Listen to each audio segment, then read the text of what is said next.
Okay, the wow factor definitely applies again on the two results I've talked about previously. First one, the creatinine regarding the kidneys. It has dropped again this week down to 2.14 from St. Mary's results, and from the actual dialysis center, I think it was like at 2.03 or something. So fantastic.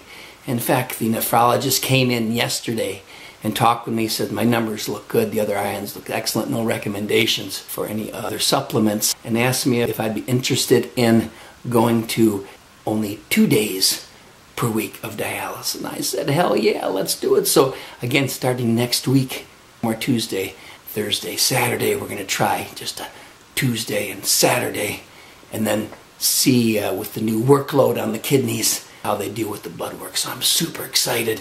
The kidneys are, it looks like they're coming back online. Hopefully there's no scarring and they come back as normal as they can be. But that's just exciting news. So I hope you're excited too. The other one happens to be effect of the second protocol on the cancer. I have the definitive numbers. Again, I'm only going to speak about protein electrophoresis numbers, the IgG concentrations. That's what I've spoken about before. Just to refresh you, everyone in the background where we're at, that IgG is the concentration of this abnormal protein, this gamma globulin, that the infected cancer cells manufacture. It's, 10 or 100 times greater than what they should be normally. So you follow the concentration of that. If that falls, the infected cancer cells, the cancer itself is falling as well. So background results they're up here. The first data point was done back when this all started way back in October 15th, and that value of the IgG serum concentration came in at 11.0 grams per deciliter. November the 29th, that analysis was repeated when we were on protocol 1 with the Velcade, Revlimid, and dexamethasone. That number had dropped down to 8.3. That assay was then repeated again with protocol 1 on January 15th. That number was 7.7.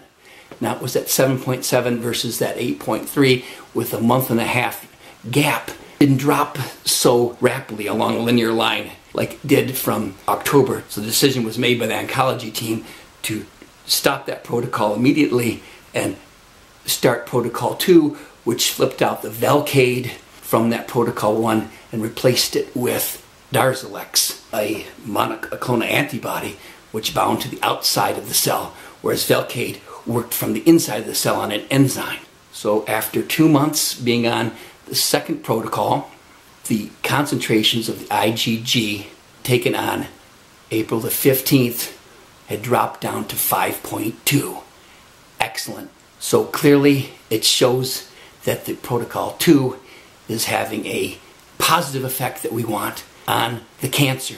Is that low enough to start the stem cell? Dr. Jan had mentioned a goal line of 4 grams per deciliter, which would mean that number is a little bit high. I leave further interpretation of the results and implications of those results on our direction to the professionals. I speak with them this coming Monday, so that the meeting I've been talking about, that April 22nd meeting, is upon us. So by next update, I should have that complete picture from my oncologist, from Dr. Janet Henry Ford, on further analysis of these results, and main thing is where we go from here.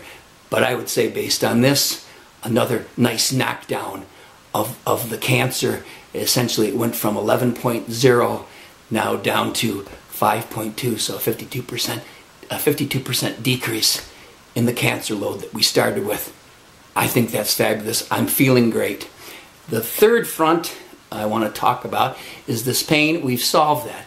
I have the pain relief I need. I have the CBD oil, which I use in conjunction with pharmaceutical supplements, and it's worked out fine. I can handle that and manage that pain nicely. I mentioned in the last video I was having problems.